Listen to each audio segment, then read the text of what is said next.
Yeah, so Minister of Homeland Security Ezekiel Ngoma amene nduna yoyang'ana za chitetezo mdziko. Yeah, Ezekiel Ngoma akuti nkhani yokhuza ndi passport ndithu imene ndithu akuti aboleza. Yeah, akuti basi khambiri yakale imene ichayo. Mukudziwa kale kuti mdziko la Malawi tili ndi mavuto a passport, like kuti passport panopa ituluke tele zochitika zambirimbiri ndi akuti paja papezeka kampani ina yochita kuti Madras. Yeah, Madras. Ndi I don't know, komano ndi zambiri zili ndiwo akuyankhula akupereka malipoti akufusidwa mafunso ndi timve kuti akuti chani. Tukamba kuti mwapeza kampani yatsopano yopanga ziphaso zoyendera ofunikira bwanji. Ndifotokoze chonchi ndinona kuti ngati ministry komanso ngati department ya immigration tikhoza kutero kuti kumbali ya mapassport taboleza ndipo kuvuta kwa mapassport ikhala mbiri yakale. Ndingofotokozerako mfundo zingapo zokhuzana ndi passport yathu yatsopanoyi. Choyambirira ndi chakuti passport yatsopanoyi ili ndi ma features a security apamwamba tikafanizira ndi passport ya mbuyo.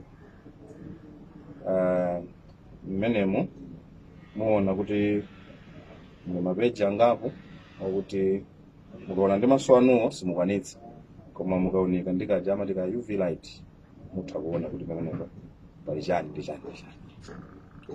Komanso passport yatsopanoyi ili ndi chip imene mu chip imene muli information yonse ya munthu amene ali mwini wake wa passport. Mboyo muja ma passport amene aja mu chip muja simakhala chilichonse ya makhala blank. And mwina ndi chifukwa chimodzi chimene anthu amati akayenda amapezeka kuti passport ije kujama maimwe. Panopa ife yonse tikufuna kuti passport munthu aziyendanso ndi nkhawa ndi passport ya Malawi. Komanso kwa nthawi yoyamba passport ya Malawi ili registered ndi International Civil Aviation Organization ICAO. Passport kuti ayivomere kumene kuja makhala kuti akwaniritsa zonse zimene passport ikuyenera kukhala. So passport yathu panopa ili registered ndi ICAO.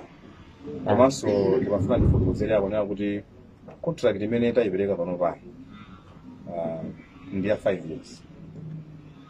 And ndalama zimene boma litapereke ku kampani imene ndi $30 million. Pamene contract inaija inali ya 3 years. Koma ndalama zimakwana almost 70 million. Kuza kuona kuti bomaso pamenepa likuseva ndalama zambiri. Komanso kuonjezerapo pakhalanso masenta ena anyuwani amene titatsegule kumene kukonso anthu azikalandira kuthandizira kupanga print na passport. Sitikufuna munthu wakuchitipa azapangira print passport kuti ndikuti azakhala kukalonga kumkucha ndikupanga print passport. Munali ndi mulo wa mapassport ozipangidwa print ndi ntchito imene yatsopanoyi zitenga nthawi bwanji kuti muthane nazo zimene? Funso labwino kwambiri. Ndizoonadi kuti pali mulo wodutsa 100,000 pa mapassport amene akufuna kuti tipange print. Plan imene tayipanga kuti tipange print kuno kokha ku Malawi zitichepetsa. Ndiye tinakhala pansi ndi contractor supplier chifukwa yeye ku factory kwako ntchito yopanga mapassport ndi ntchito yake. Ndiye anangoitenga system yathuyi ndikuyilumikiza pamenepo. Ndiye tinakambirana kuti kumene kuja atipangire print kunonso tikupanga print. Ndipo nthawi kulonjezera panopa mtundu wa Malawi kuti angotipatsa mawiki ochepa. Ma applicants onse kapena onse amene akufuna mapassport anthu odutsa 100,000 athandizira. Ina mwatsimikizira Malawi kuti kuchokera tsiku limene azipanga apply passport ukafika kuti tsiku lolati mukazizenga nthawi yotalika bwanji ndi system yatsopano chabe ndimafuna ndikukumbutseni Amalawi. Ife ndife ndani? Amalawi. Simukundiyankhatu. Ife ndife ndani? Amalawi. Ife Amalawi amene tinkagula petrol 600 kwacha. Ifetu nanga ndiyena ngati?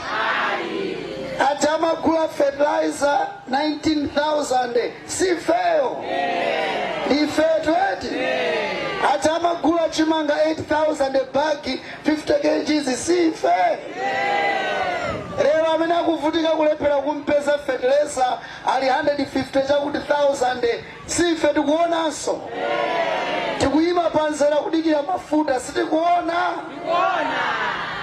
pazifukwa zimenezi zivute zitani tentigwirizana ife ngati Amalawi tibwerere kuboma lija limene linkalamulira bwino limene shuga samavuta lero lino china chilichonse chasintha mtengo nthawi yathu yaikulu kwambiri ndi mtengo wa zinthu zimene wakwera tikulephera kudya uku ndi kuyichonga ili yabi osayerekeza inu ngakhale mutaota maloto zinthu zakuda amenewo ndi malaulo amenewo ndi malodza inu mutaota tambalali bi pabedi inu simuthawa ndiyachoka muchongera ali bi tambala ndi chani awuzenanzano amenewo ndi malaulo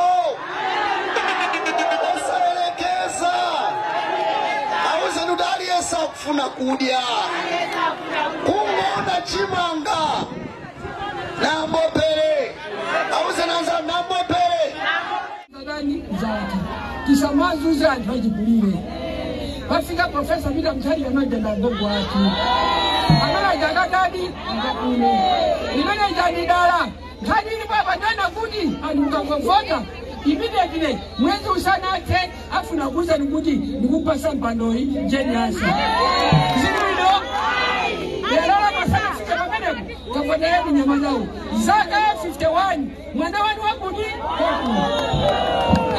kuima 10 hours opanda mpango amataku yakula 1 week opanda kutoba ena ajangia kuti mina acha kuma mazi akale mazi azikona kama wawa atakone tapidai UTM mtawina tena ndikambadala nyamata abambo amene ajalajita abasa nsikana walibe chimene ngapange iwe msasa kutakaba kati mena